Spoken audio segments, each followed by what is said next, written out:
Mr. President,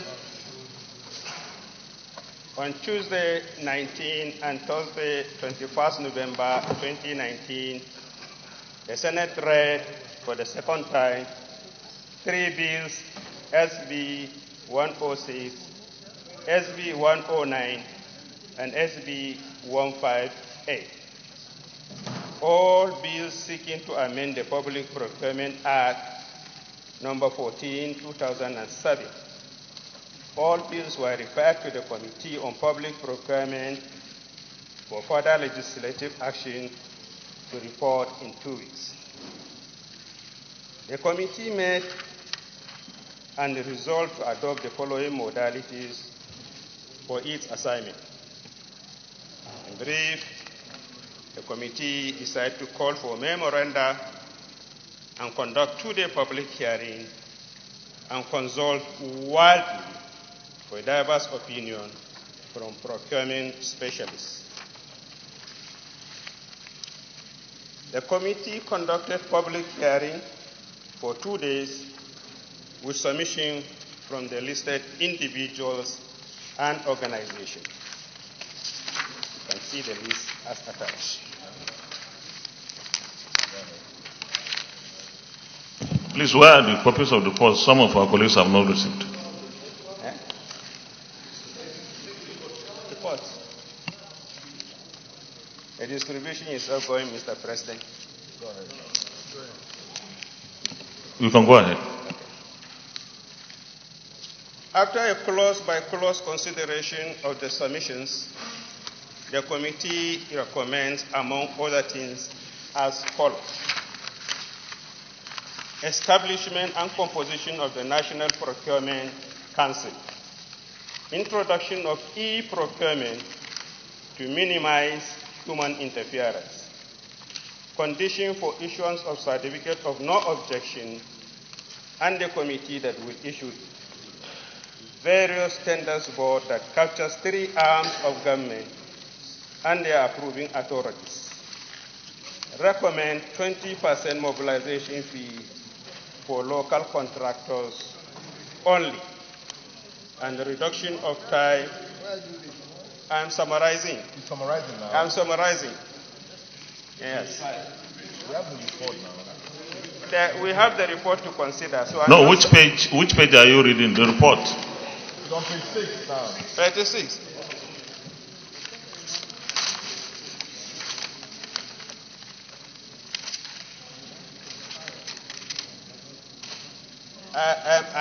Page 4, that is clause by clause consideration and our findings and recommendation.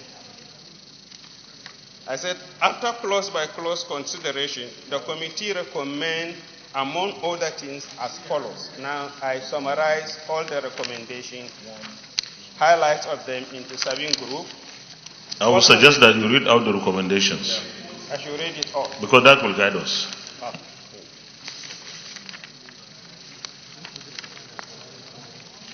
Okay, what do you think is better? After the clause by clause consideration, the committee recommends to establish the National Council on Procurement and its inauguration and membership in Section 1 to make the council effective and ensure checks where desirable.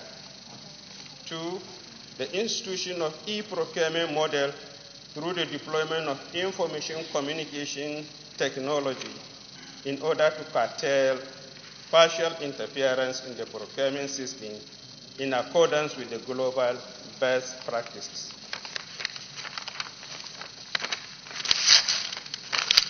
Best practices in tandem with the submission of various stakeholders. This amendment is contained in Section 5, sub-R. In Section 6 of the bill, amendments were effected on the issuance of certificate of no objection, which the committee now recommends shall be issued by a committee of directors to be chaired by the Director General of the Bureau, in line with the threshold set by the Council. This act shall be applicable to procuring and disposal entities under the three arms of federal government, thus bringing all civil and military procurement into this act. Please see section 15. In section 17, taking cognizance of various existing tenders board in the executive arm of government, various levels of tenders board were recommended for legislative arm of government, the parastatal tenders board, the National Assembly tenders board, and for the judicial arm of government, the judicial bodies tenders board and the courts tenders board. The committee in section 16 sub 2, 1, 2, and 3 recommend 3 conditions for award of certificate of no objection.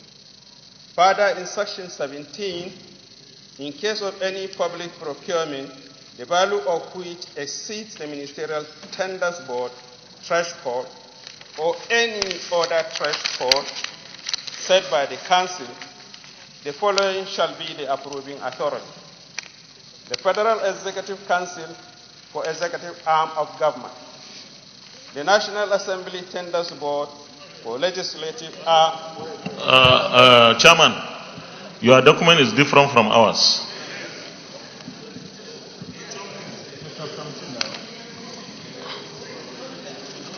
What you are reading is not in mine.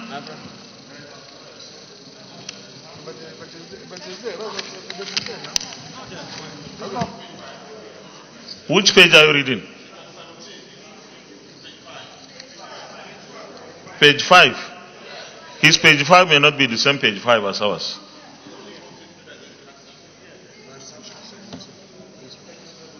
Oh, okay. Okay. Go ahead. Sorry, sir. Go ahead. The Federal Executive Council for executive arm of government, the National Assembly Tenders Board for legislative arm of government, the National Judicial Council Tenders Board for the judicial arm of government.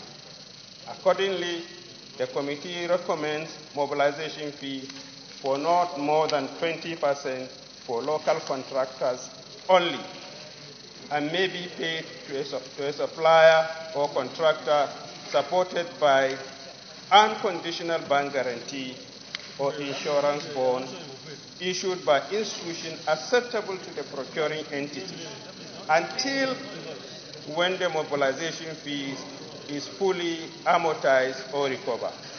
This is to encourage contractors, stimulate the economy, and also create employment. Please see section 35. A task section contained in the bill were retained as in the Principal Act, as can be seen in the report. In conclusion,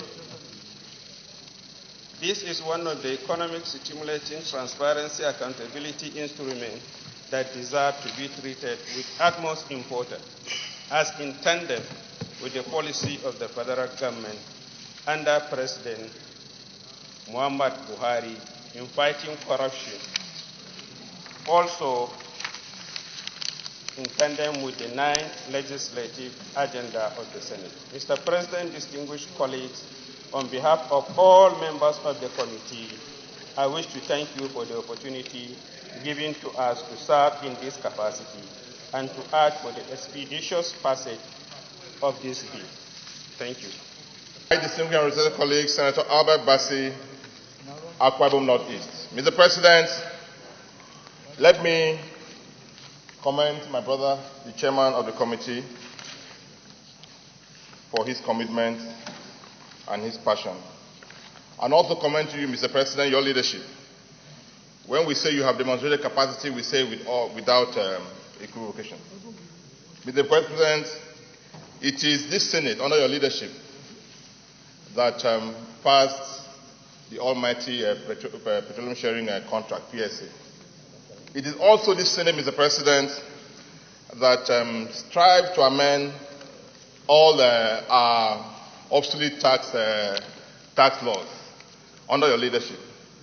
It is also in this Senate, Mr. President, under your leadership, that you have propelled the amendment to this Procurement Act.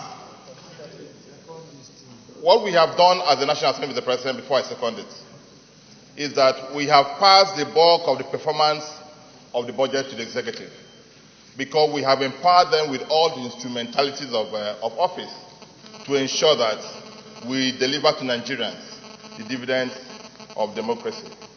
Mr. President, I second this, the conclusion of this bill, and I also want to say that based on the submissions of the committee, Mr. President, I have an issue in section 16, which is, I think there must be a timeline we must show us clearly, because it's a law that we are passing, for how long can a request stay with the Bureau of Procurement in terms of the release of certificate of no objection. That's very important, because it's a law that we are passing. And number two, Mr. President, I also have issues on the recommendation that has to do with the 20% for mobilization for local contractors. I thought we had said when we were arguing this bill that a minimum of 30% is ideal. That's number one. And we are also saying very clearly that for supply contracts, where you have to supply, you cannot give 20%, for example, you want to buy a vehicle, you can't give 20%. It's a supply contract. It can be up to 70% as long as it's backed up by a bank guarantee. It's the only way we can make this law, the implementation of this law, very effective, and it will impact and also enable us to achieve the desired result. We can look at that when we are going on a clause by clause. Thank you, Mr. President. I should submit. Senator Ahmad Ibrahim. From the beginning of the procurement process up to the end, if we really want to abridge the procedure and we really want to facilitate the implementation of budget, it shouldn't take more than 45 days. The implementation of Public Procurement Act has been the bone of contention. It is responsible for the delay in the implementation of budget. If you go to Public Procurement Office, Bureau for Public Procurement, you will see that that office is overwhelmed. There are so many documents. Some of them have stayed there for 3, 4, even 5 months. MDAs are frustrated. They cannot get their documents processed because everything is done manually. So, Mr. President, distinguished colleagues, I want to suggest that a minimum of about 45 days from the beginning of the procurement process to the end. It shouldn't take more than 45 days. Secondly, Mr. President, I also want to suggest or recommend that for construction, there should be a minimum of about 35% down payment. That's what you call mobilization. 35%. Chairman, Public Procurement, please take note of all these suggestions so that when we come to the clause by clause consideration. Thank you, Mr. President. Then for supply, particularly if it is direct purchase, it should go as high as 70%. Because if you are supplying goods, it shouldn't take more than 15 to maximum 30 days, and you will be paid, provided there is a bank guarantee. Provided there is a bank guarantee by a recognized bank. And if it is a direct supply from overseas, there must also be a letter from the receiving bank overseas that will back up whatever goods that are going to be supplied. Mr. President, I think if this is done, it will give credence.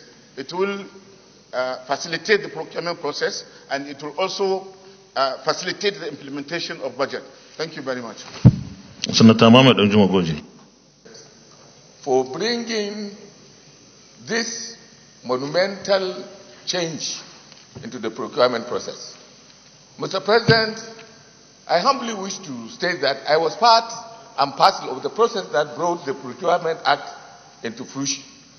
I was a special assistant and director at the Office of Secretary to the Government of Federation, the late Ekaite, when in the reforms of the Obasanjo administration, this issue was mooted.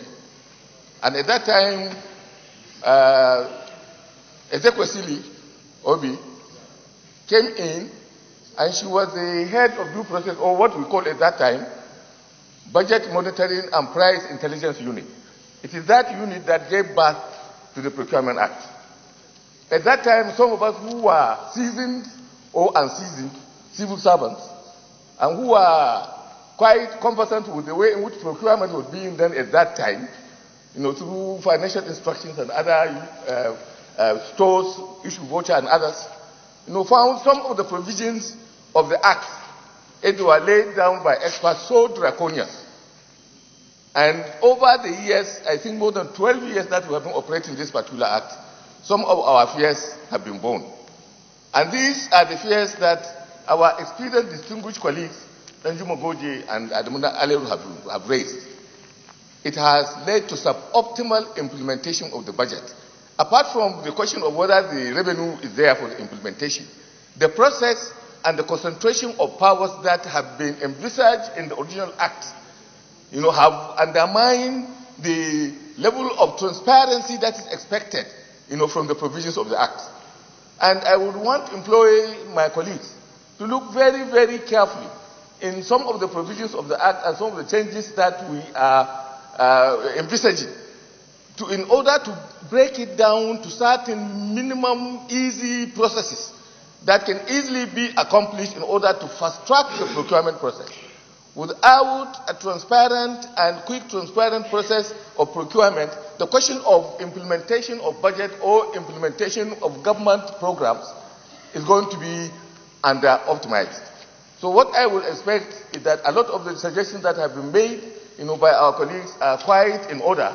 And I think when we go to consider this budget or this bill on clause by clause, some of these very, very innovative suggestions, and I think those are suggestions that have come out as a result of the experiences that people have worked as ministers. The two people who talked were ministers of the Federal of Nigeria. One was in the FCT, the other one was in the Ministry of Power and Steel. And they know exactly the kind of issues that they face when they come to procurement issues. So we should not really throw out these suggestions that they have made, with the wave of hand.